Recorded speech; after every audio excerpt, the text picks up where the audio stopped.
back to Teacher Joe's video, and today it's our story time. Can you guess what is the title of my story by looking at my attire today? I'm wearing red because the girl in the story likes to wear red, and she also likes to wear a red cape. Can you guess?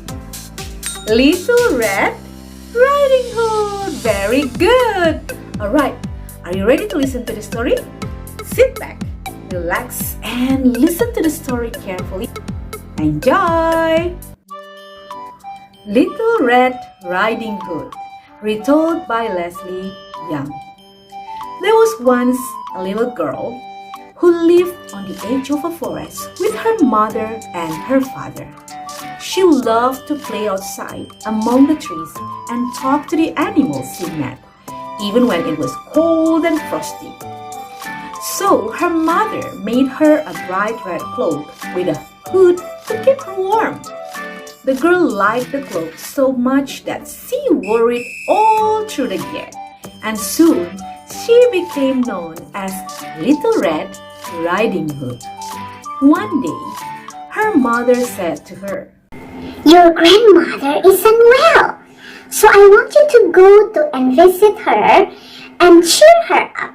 I have put some cakes, fresh eggs, and a pot of butter in this basket for you to take to her." Little Red Riding Hood's mother handed her daughter the basket. "But remember," she warned, "watch out for wolves and don't talk to strangers." "Okay, Mommy," said Little Red Riding Hood. Little Red Riding Hood put the basket over her arm and set off. She had not gone very far when a hungry wolf, padding through the forest, stopped and sniffed the air. "I smell fresh cakes," the wolf said to himself. Then he sniffed the air again. "Even better. I can smell a lovely, fresh, tasty child." He slunk silently through the trees and he saw Little Red Riding Hood's bright red cloak in the distance as he paused to say good morning to a cat and a mouse. The wolf tucked his tail between his legs and padded softly over the ground after the little girl.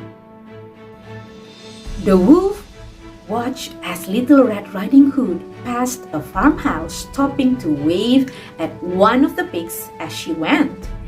All of these stops gave the wolf plenty of time to race around ahead of her unseen. Then he sauntered back until he met her coming the other way. She was just chatting to a squirrel and a rabbit when the wolf appeared. "What a lovely day," he said, putting on his best smile. "And where are you off to, my dear?" He seemed so friendly that Little Red Riding Hood forgot all about her mother's warning to watch out for wolves. "I'm off to visit my grandmother, who lives in the cottage on the other side of the forest," she answered. The wolves grin grew wider. Ha ha ha! "How lucky your grandmother is to have such a pretty visitor. Smiled the wolf. Does she like visitors?" "Oh, she loves them Said Little Red Riding Hood. because she lives all alone." "Does she really?" Said the wolf, licking his lips. It's going to be a yummy food. "Well, I'm sure she'll have a lovely surprise. Goodbye and good luck." The wolf waved a paw and went on his way. While the wolf ran to Grandma's house, the Little Red Riding Hood stopped by and picked some flowers for her grandmother. The wolf arrived at Grandma's house. He knocked on the door and heard an old frail voice calling out, Who is there? It's me, dear grandmother. replied the wolf in a small, high voice. It's Little Red Riding Hood. Who else? I'm in bed, my dear. Said the elderly voice. But the doors are locked. So just push it and come in. The wolf pushed open the door, and his bright eyes darted around the room until he saw the bed with Little Red Riding Hood's grandmother propped up on pillows with a white lacy nightcap on her head.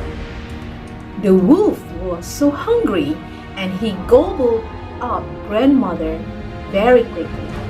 Then the wolf put on her nightcap, hid himself beneath the bed covers, and waited for Little Red Riding Hood to arrive.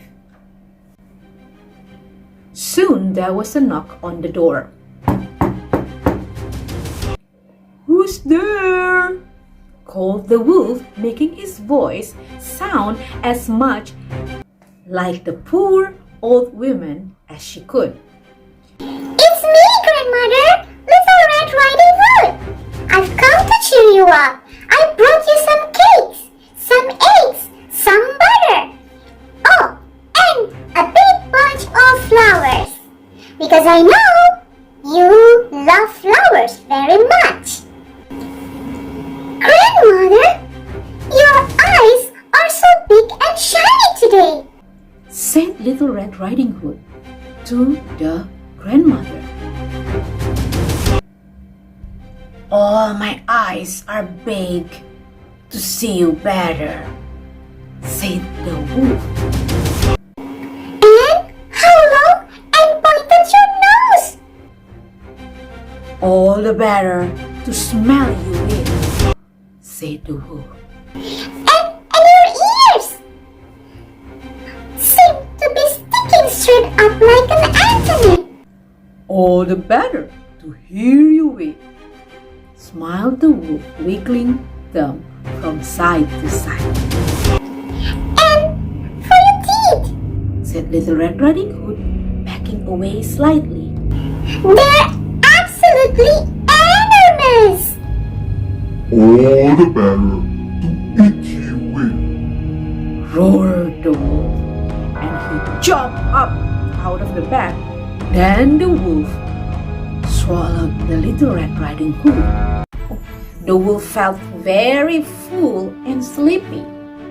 He fell back on the bed and was soon fast asleep and snoring loudly.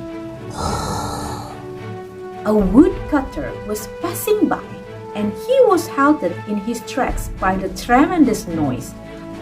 When he pushed open the door and saw the wolf with his head lolling against the pillow and one paw resting over his very full belly, the woodcutter realized at once what must have happened.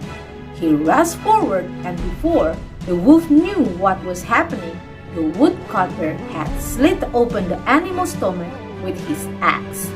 Little Red Riding Hood came tumbling out of the wolf's belly, followed by her grandmother, both of them blinking in the light. Oh, thank you. Cried Little Red Riding Hood. Hood, it was horrible in there. Little Red Riding Hood went back home safely, and she remembered one lesson from that day. She will never talk to strangers anymore and be more careful to the wolf. That's the end of the story. Thank you for listening.